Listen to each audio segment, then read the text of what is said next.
வணக்கம் நண்பர்களே, brain motive சேனலுக்காக உங்கள் நண்பன் ராம். இன்று நாம் பார்க்க போவது தொழிலில் ஏற்படும் சவால்களை தாண்டி சாணக்கியரின் தந்திரங்களை வைத்து எப்படி மீண்டும் எழுவது என்பதை மையமாக வைத்து உருவாக்கப்பட்டுள்ளது. வாங்க வீடியோக்குள்ள போகலாம். தலைப்பு: தொழிலில் நஷ்டசமா? இதை கேளுங்கள். சாணக்கியாரின் ரகசியங்கள். அறிமுகம். நீங்கள் இரவு பகலாக உழைத்து உருவாக்கிய தொழில் இன்று நஷ்டத்தில் இருக்கிறதா? கையில் இருந்த சேமிப்பு கரைந்து கடன் ஏறி என்ன செய்வது என்று தெரியாமல் திணறுகிறீர்களா? பலரும் உங்களை கைவிட்டிருக்கலாம், அல்லது உங்கள் திறமையை ஏளனம் செய்யலாம். ஆனால் ஒன்றை நினைவில் கொள்ளுங்கள்: வீழ்வது அவமானம் அல்ல, விழுந்த இடத்திலேயே கிடப்பதுதான் அவமானம். 2400 ஆண்டுகளுக்கு முன்பே ஒரு சாம்ராஜ்யத்தை உருவாக்கிய மகாமேதை சாணக்கியர் தொழிலில் வெற்றி பெறுவதற்கும் இழந்ததை மீட்பதற்கும் சில ரகசியங்களை சொல்லியிருக்கிறார். அவர் வெறும் தத்துவவாதி அல்ல, ஒரு சிறந்த பொருளாதார நிபுணர். அர்த்தசாஸ்திரம் என்ற நூலில் நஷ்டத்தில் இருக்கும் ஒருவன் எப்படி உலகத்தையே ஆள முடியும் என்பதை அவர் விளக்குகிறார். தோல்வி ஒரு பாடம். நண்பர்களே, சாணக்கியர் கூறுகிறார், அனுபவம் என்பது சிறந்த ஆசிரியர். இன்று நீங்கள் சந்திக்கும் நஷ்டம் நீங்கள் செய்த ஏதோ ஒரு தவறை காட்டுகிறது. அந்த தவறை திருத்திக் கொண்டால் அடுத்த முறை நீங்கள் அடையப்போவது வெற்றியை விட பெரிய சாதனையாக இருக்கும். உங்கள் தொழிலில் லாபம் குறைவதற்கு காரணம் சந்தை அல்ல, உங்கள் திட்டம் ஸ்ட்ரேஜி தான். இந்த வீடியோவில் சாணக்கியரின் 5 முக்கியமான ரகசியங்களை பார்க்கப் போகிறோம். இந்த நிமிடங்களில் உங்கள் தொழிலை மாற்றப் போகும் மந்திரங்களை நான் உங்களுக்கு சொல்லப் போகிறேன். உங்கள் மனதை ஒருமுறை அமைதிப்படுத்திக் கொள்ளுங்கள். இதோ சாணக்கியரின் ரகசியங்கள் உங்களுக்காக. பகுதி 1: ரகசியத்தை பாதுகாத்தல். உன் திட்டங்களை யாருடனும் பகிர்ந்து கொள்ளாதே, அது உன்னை அழித்துவிடும். நண்பர்களே, உங்கள் தொழில் இன்று ஒரு இக்கட்டான நிலையில் இருக்கலாம். கையில் பணம் இல்லாமல் அடுத்து என்ன செய்வது என்று தெரியாமல் நீங்கள் தடுமாறிக் கொண்டிருக்கலாம். இந்த நேரத்தில் மகாமேதை சாணக்கியர் நமக்கு சொல்லும் முதல் பாடம் என்ன தெரியுமா? அமைதி. நீங்கள் அனுபவிக்கும் நஷ்டத்தை விட அந்த நஷ்டத்தை பற்றி நீங்கள் யாரிடம் சொல்கிறீர்கள் என்பதுதான் உங்கள் எதிர்காலத்தை தீர்மானிக்கும். நம்முடைய மனநிலை எப்படி இருக்கும் என்றால், கஷ்டம் வரும்போது யாரிடமாவது அதை கொட்டி தீர்த்தால் ஆறுதலாக இருக்கும் என்று தோன்றும். ஆனால் தொழில் என்று வந்துவிட்டால் இந்த ஆறுதல் தேடுதல் ஒரு தற்கொலைக்கு சமம். சாணக்கியர் மிக தெளிவாக சொல்கிறார், ஒரு அரசன் தன் பலவீனத்தை யாரிடமும் காட்டிக்கொள்ளக்கூடாது. உங்கள் தொழில் நஷ்டத்தில் இருக்கிறது என்பது உங்கள் எதிரிக்கு தெரிந்தால் அவன் உங்களை வீழ்த்த சரியான நேரத்திற்காக காத்திருக்க தேவையில்லை. இப்போதே உங்கள் மீது தாக்குதல் நடத்துவான். உங்கள் போட்டியாளர்கள் உங்களை சுற்றியே இருக்கிறார்கள். நீங்கள் ஒருமுறை சறுக்கினால் கை தூக்கிவிட யாரும் வரமாட்டார்கள். ஆனால் உங்களை மிதித்து மேலே செல்ல 1000 பேர் தயாராக இருப்பார்கள்.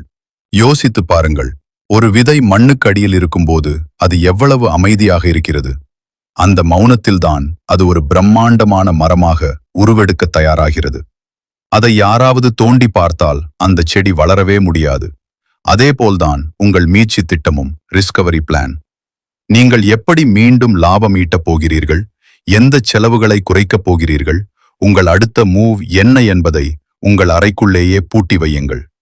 உங்களுக்கு நஷ்டம் என்று தெரிந்தால் உங்களோடு வியாபாரம் செய்பவர்கள் பயப்படுவார்கள். சப்ளையர்கள் பொருட்கள் தர தயங்குவார்கள். கடன்காரர்கள் நெருக்கடி கொடுப்பார்கள். இறுதியில் நீங்கள் மீண்டு வர நினைத்தாலும் இந்த வெளிப்புற தாக்கங்கள் உங்களை வரவிடாமல் தடுத்துவிடும். அதனால்தான் சாணக்கியர் சொல்கிறார், ஒரு சிங்கத்தைப் போல இருங்கள். சிங்கம் வேட்டையாடும் வரை சத்தம் போடாது. அதன் திட்டம் அது பாயும் வரை யாருக்கும் தெரியாது.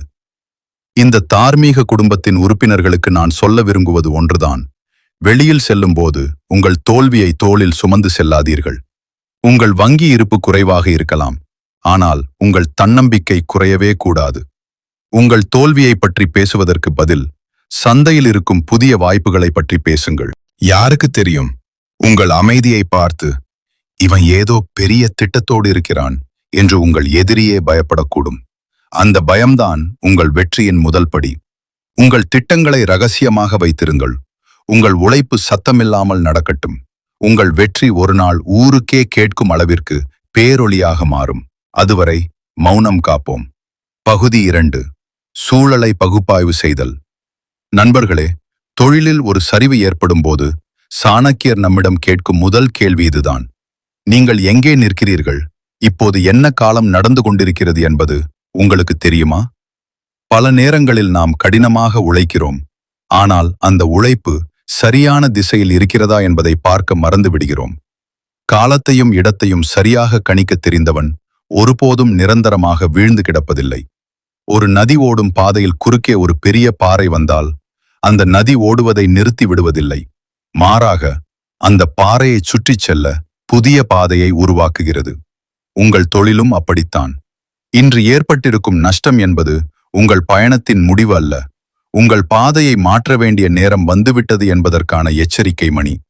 சாணக்கியர் தனது அர்த்த சாஸ்திரத்தில் வலியுறுத்துவது என்னவென்றால், ஒரு போர்வீரன் போர்க்களத்திற்கு செல்லும் முன் அந்த இடத்தின் நிலப்பரப்பையும் அன்றைய காலநிலையையும் எப்படி ஆய்வு செய்கிறானோ, அதேபோல் ஒரு வணிகன் சந்தையின் போக்கை எப்போதும் கவனித்துக் கொண்டே இருக்க வேண்டும். நீங்கள் விற்கும் பொருள் மிகச் சிறந்ததாக இருக்கலாம், ஆனால் இன்றைய மக்களுக்கு அது தேவையா? 10 வருடங்களுக்கு முன்னால் வெற்றிகரமாக இருந்த ஒரு யுக்தி இன்றும் பலன் தரும் என்று எதிர்பார்ப்பதுதான் நாம் செய்யும் மிகப்பெரிய தவறு. நேரம் மாறிவிட்டது நண்பர்களே. உலகம் டிஜிட்டல் மயமாகிவிட்டது. மக்களின் ரசனைகள் மாறிவிட்டன.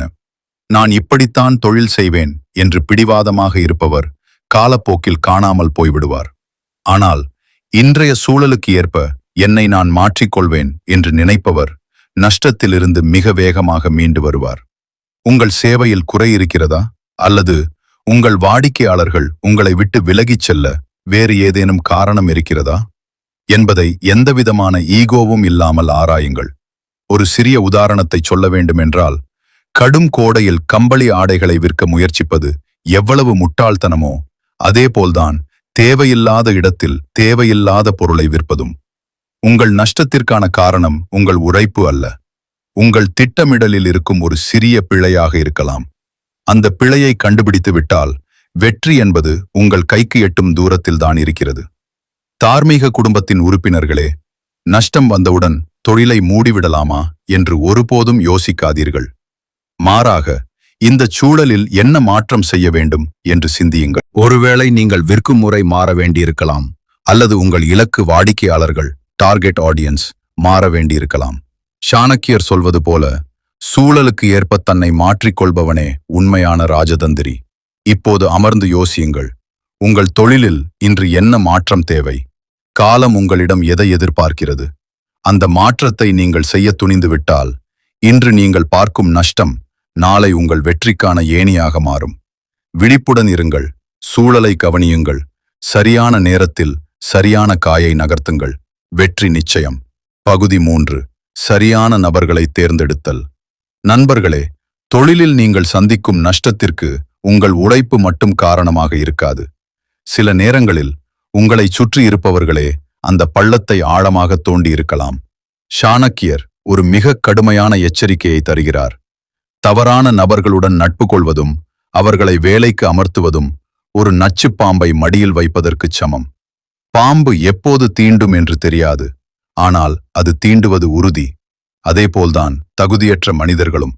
உங்கள் தொழில் நஷ்டத்தில் இருக்கும்போது உங்களை சுற்றி இருப்பவர்களை கூர்ந்து கவனியுங்கள். அவர்கள் உங்கள் வளர்ச்சிக்காக உழைக்கிறார்களா, அல்லது உங்கள் சரிவை ஒரு வேடிக்கையாக பார்க்கிறார்களா? ஒரு கப்பல் மூழ்கப் போகிறது என்று தெரிந்தால் முதலில் குதித்து தப்பிப்பது எலிகள்தான் என்பார்கள்.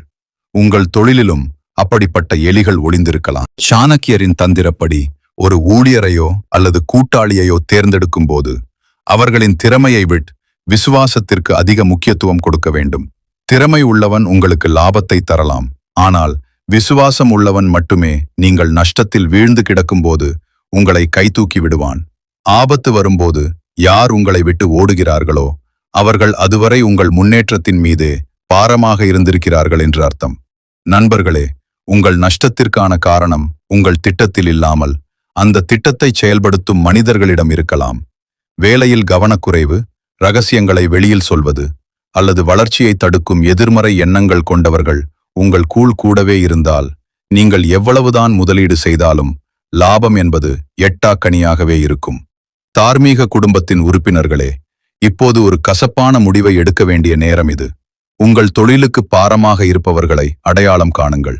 சாணக்கியர் சொல்வது போல, ஒரு அழுகிய பழம் கூடை முழுக்க இருக்கும் நல்ல பழங்களையும் கெடுத்துவிடும்.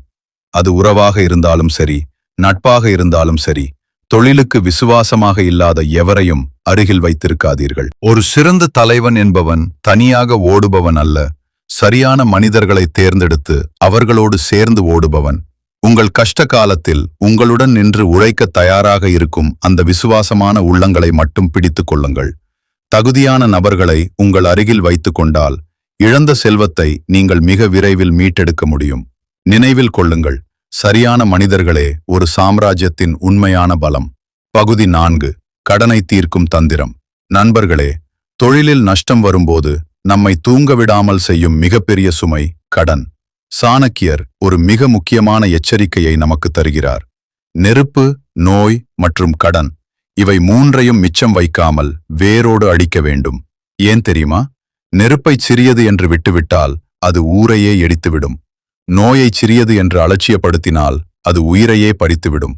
அதேபோல் கடனை சிறியது என்று கண்டுகொள்ளாமல் விட்டால் அது நீங்கள் பல ஆண்டுகள் ரத்தம் சிந்தி உருவாக்கிய தொழிலையே சாம்பலாக்கிவிடும். நஷ்டம் ஏற்படும் போது கடன் வாங்குவது ஒரு தற்காலிக தீர்வாக இருக்கலாம். ஆனால் முறையான திட்டமில்லாமல் வாங்கப்படும் கடன் ஒரு சிலந்தி வலை போன்றது. அதில் ஒருமுறை மாட்டிக்கொண்டால் மீண்டு வருவது கடினம். இந்த சூழலில் இருந்து எப்படி மீள்வது? சாணக்கியரின் ராஜதந்திரம் இங்கேதான் வேலை செய்கிறது. முதலில் உங்கள் செலவுகளை கவனிப்பார் போல கூர்மையாக பகுப்பாய்வு செய்யுங்கள். ஒரு தொழிலுக்கு தேவையற்ற ஆடம்பரங்கள், வீண் செலவுகள் எங்கே நடக்கின்றன என்பதை கண்டுபிடித்து அவற்றை உடனடியாக துண்டித்து விடுங்கள். சிறு துளி பெருவெள்ளம் என்பது சேமிப்பிற்கு மட்டுமல்ல, செலவிற்கும் பொருந்தும். அடுத்து, உங்களிடம் இருக்கும் கடன்களை வரிசைப்படுத்துங்கள். பலரும் செய்யும் தவறு என்னவென்றால் பெரிய கடனை பார்த்து பயந்து கொண்டே இருப்பார்கள். ஆனால் தந்திரம் என்னவென்றால் முதலில் சிறிய கடன்களை அடைத்து முடியுங்கள். ஒரு சிறிய கடன் தீரும்போது உங்கள் மனதிற்கு ஒரு நிம்மதி கிடைக்கும். என்னால் முடியும் என்ற தன்னம்பிக்கை பிறக்கும். அந்த தன்னம்பிக்கைதான் பெரிய கடனை எதிர்கொள்ளும் வலிமையை தரும். தார்மீக குடும்பத்தின் உறுப்பினர்களே, பல நேரங்களில் லாபம் வந்தவுடன் அதை மீண்டும் தொழிலில் முதலீடு செய்யலாமா என்று தோன்றும்.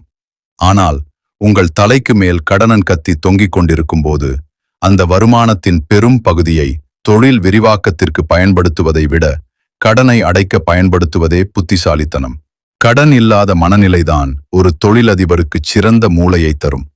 கடன் என்பது ஒரு கௌரவ பிரச்சனை அல்ல, அது ஒரு கணக்கு சார்ந்த சவால். இக்கட்டான இந்த நேரத்தில் உங்கள் கௌரவத்தை பார்க்காமல் கடனை குறைப்பதில் மட்டும் கவனம் செலுத்துங்கள். சாணக்கியர் சொல்வது போல, எதிரியை விட கொடியது உங்கள் தூக்கத்தை கெடுக்கும் கடன். அதை திட்டமிட்டு ஒவ்வொன்றாக அடியோடு அழித்து விடுங்கள். கடன் இல்லாத மனிதனே உண்மையான சுதந்திரமான அரசன். அந்த சுதந்திரம் உங்களுக்கு கிடைத்துவிட்டால் உங்கள் தொழில் மீண்டும் சிகரத்தை தொடுவதை யாராலும் தடுக்க முடியாது. பகுதி 5. மீண்டும் எழுவதற்கான வேகம். நண்பர்களே, நாம் இப்போது இந்த உரையாடலின் மிக முக்கியமான பகுதிக்கு வந்திருக்கிறோம். உங்கள் தொழிலில் இழந்தது எதுவாக வேண்டுமானாலும் இருக்கலாம். பணம், புகழ் அல்லது கால உழைப்பு. ஆனால் எதை இழந்தாலும் உங்கள் மன உறுதியை மட்டும் இழக்காதீர்கள். சாணக்கியர் ஒரு கம்பீரமான உதாரணத்தை சொல்கிறார். ஒரு சிங்கம் வேட்டையாடும் போது ஒரு அடி பின்வாங்குகிறது என்றால் அதற்கு பெயர் பயம் அல்ல, அது நீண்ட தூரம் பாய்ந்து தன் இலக்கை வீழ்த்துவதற்கான தயாரிப்பு. இன்று நீங்கள் சந்திக்கும் இந்த நஷ்டமும் சரிவும் அந்த சிங்கத்தின் பின்வாங்கல் போன்றதுதான். உலகம் உங்களை பார்த்து தோற்றுவிட்டான் என்று சொல்லலாம். ஆனால் உங்களுக்குள் நீங்கள் சொல்ல வேண்டியது, நான் ஓடவில்லை, பாய்வதற்கு தயாராகி கொண்டிருக்கிறேன். நஷ்டம் என்பது ஒரு கதவு மூடப்படுவது அல்ல, அது ஒரு சிறிய இடைவேளை மட்டுமே. ஒரு கிரிக்கெட் வீரர் அவுட் ஆகிவிட்டால் ஆட்டம் முடிந்து விடுவதில்லை. அவர் அடுத்த போட்டியில் இன்னும் பலமாக திரும்புவார். அதேபோல் கடந்த கால தவறுகளிலிருந்து நீங்கள் பாடம் கற்றுக்கொண்டால் உங்கள் அடுத்த இன்னிங்ஸ் முந்தையதை விட பிரம்மாண்டமாக இருக்கும். சாணக்கியரின் தந்திரங்கள் இப்போது உங்கள் கையில் ஆயுதங்களாக இருக்கின்றன. ரகசியம் காத்தல், சூழலை பகுப்பாய்வு செய்தல், சரியான மனிதர்களை துணையாக கொள்ளுதல், கடனை ஒழித்தல், இவை அனைத்தும் உங்களை மீண்டும் ஒரு வெற்றியாளராக மாற்றப்போகும் படிக்கட்டுகள். தொழில் என்பது வெறும் லாபம் ஈட்டுவது மட்டுமல்ல, அது ஒரு போர். போர்க்களத்தில் காயங்கள் ஏற்படுவது சகஜம். அந்த காயங்களை எண்ணி வருத்தப்படாமல் அந்த வலியை உந்து சக்தியாக மாற்றுங்கள். நீங்கள் வீழ்ந்த இடத்தையே பார்த்து கொண்டிருந்தால் உங்களால் எழுந்து நடக்க முடியாது. வானத்தை பாருங்கள். உங்கள் இலக்கை நோக்கி முதல் அடியை எடுத்து வையுங்கள். தார்மீக குடும்பத்தின் உறுப்பினர்களே, ஒன்றை மட்டும் ஆழமாக பதிவு செய்து கொள்ளுங்கள். தோல்வி என்பது உங்களை அழிப்பதற்கல்ல, உங்களை செதுக்குவதற்கு வந்தது. ஒரு கல் பல சுத்தியல் அடிகளை வாங்கினால்தான் சிலையாக மாற முடியும். இன்று நீங்கள் வாங்கும் ஒவ்வொரு அடியும் உங்களை ஒரு தலைசிறந்த தொழிலதிபராக மாற்றிக் கொண்டிருக்கிறது.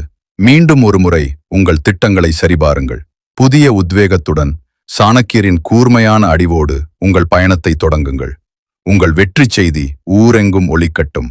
மீண்டும் ஒரு வலிமையான வெற்றி கதையோடு இன்னும் பிரம்மாண்டமான ஒரு சூழலில் உங்களை சந்திக்கிறேன். நன்றி.